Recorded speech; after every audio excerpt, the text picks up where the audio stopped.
All right, Dolphins fans, buckle up, because the heat in Miami is no joke right now. Week after week, the pressure's rising, things are getting tense behind the scenes. The future of this team feels like it's hanging by a thread. There's tension in the front office, movement in the roster, and even the offensive star everyone loves is suddenly part of the concern. But hold on, because nothing here is simple, and what happens in the next few days could flip this entire season upside down. Do you think the locker room still believes in the project? You won't believe what we've got today. So grab a seat, hit that like button, and let's get into it. The truth is, things inside the Miami Dolphins facility haven't been calm for a while. Mike McDaniel, the same coach once celebrated as one of the most creative minds in the NFL, is now surrounded by doubt and side eyes. Loss after loss, that spark that lit up the fan base back in 2023 and 2024 seems to have faded. And the calls for change are echoing across South Florida. Stephen Ross, the owner, is known for being patient. But according to reports especially from Tony Pauline, that patience is wearing thin. After that loss to the Panthers, Ross's face in the stands said it all. And according to insiders, an ultimatum's already on the table. McDaniel's got 2 or 3 games left to prove he's still the right guy. Otherwise, it's trigger time. It's a tough spot to be in. McDaniel himself admitted Ross isn't happy, and honestly, he seems to know his time might be running out. Behind closed doors, names of possible replacements are already floating around. One that's caught attention is Rex Ryan. That Rex Ryan, the old AFC East villain from his Jets days? Word is, Ryan reached out to the Dolphins front office during the last offseason, but the talks went nowhere. Now, with the ship rocking and rumors of change swirling, his name's back in play. He's an old-school enforcer, the total opposite of McDaniel's cool, analytical vibe, and exactly the type some inside the building are craving, Don Quinn-style disciplinarian. But the pressure isn't only on the coach. Chris Greer, the general manager, is feeling the heat too. Even though Ross gave him a public vote of confidence, that doesn't mean he's safe. Grier might stay, but if McDaniel goes, the whole project gets reevaluated. And there's more drama bubbling, reports of tension in the locker room. Some players are said to be taking advantage of McDaniel's player-first philosophy to push their own agendas, especially big names like Tyreek Hill and Jalen Ramsey. That kind of freedom has apparently rubbed others the wrong way, creating a divide and hurting team discipline. The fan base is split. Some still back McDaniel, pointing to the high-powered offense he built with Tua Tagovailoa. Others are calling for an urgent reset, saying the team's lost its defensive edge and its composure in key moments. What makes it worse is the schedule ahead.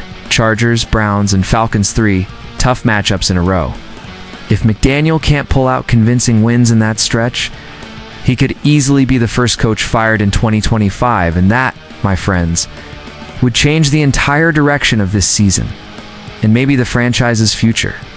But believe me, that's not even the most shocking part of today's news, while the McDaniel drama unfolds. The Dolphins' medical room has turned into a full-blown ER.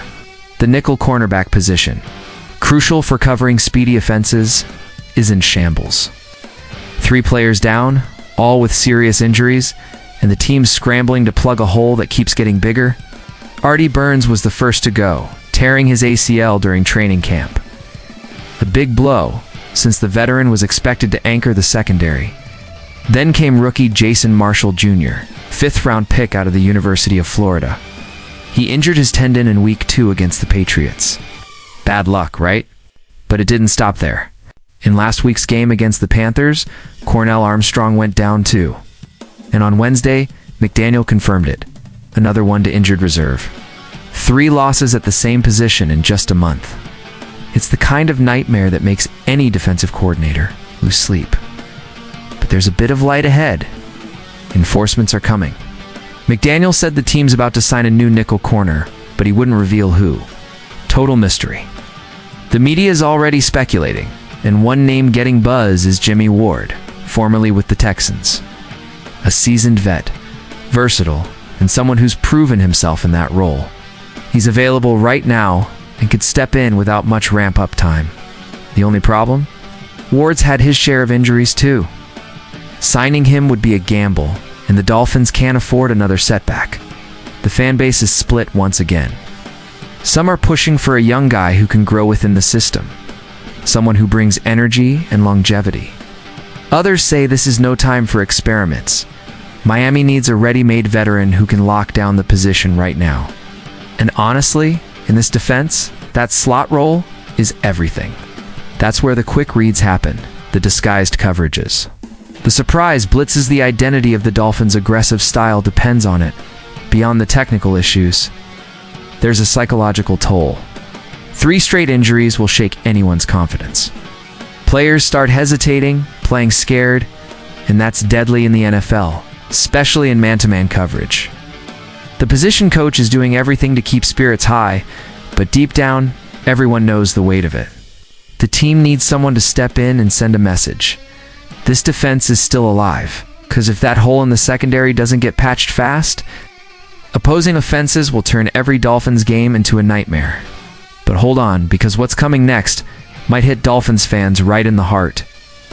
Amid all this chaos, a report dropped that made every Dolphins fan stop and take a deep breath. Tua Tagovailoa showed up on the injury report. Yeah, the same quarterback who's been staying healthy the past 5 weeks is now dealing with 2 problems: hip injury and a left thumb issue. And for anyone who's been paying attention, that's huge. Tua is a lefty, and anything that messes with that throwing hand can throw off not just his accuracy, but his confidence in the pocket at first. The report was hidden from the public and only posted on the media members' site. It revealed that Tua practiced in a limited capacity. Omar Kelly from the Miami Herald described it as the low end of limited, meaning he was barely out there. The hip issue might keep him sidelined for a few days. But the thumb injury is the real concern. It could impact his throwing mechanics, especially on quick outs and deep shots. For a team already under fire with coaching drama and defensive holes, losing Tua's rhythm would be devastating. And this goes way beyond stats. Tua is the heartbeat of this offense. Quick, decisive, capable of turning any snap into a big play. And the reason Tyreek Hill and Jalen Waddle shine? Without him at full strength, the whole tempo drops. Backup Zach Wilson has talent, but he's nowhere near ready to carry this kind of load in a season that's already on edge. Sunday's matchup against the Chargers just got a whole lot more intense. Miami's sitting at 1-4, facing a 3-2 team that's been rolling. The Dolphins desperately need a win to keep 2025 from slipping away. The Chargers love to bring pressure, and you can bet they'll target Tua's weaknesses the moment he steps on the field. That means the offensive line's going to have to dig deep. And McDaniel's play calling will need to be sharp and flexible. Fans are already debating online. Some are saying Tua should rest, that forcing him back too soon could turn a minor issue into a season-ending problem. Others say it's go time if they don't win now, there won't be a later to fix anything. Inside the locker room, the word is unity. McDaniel knows this game could define his future and the team's morale. The Dolphins' next few weeks might come down to one thing: whether their QB can bounce.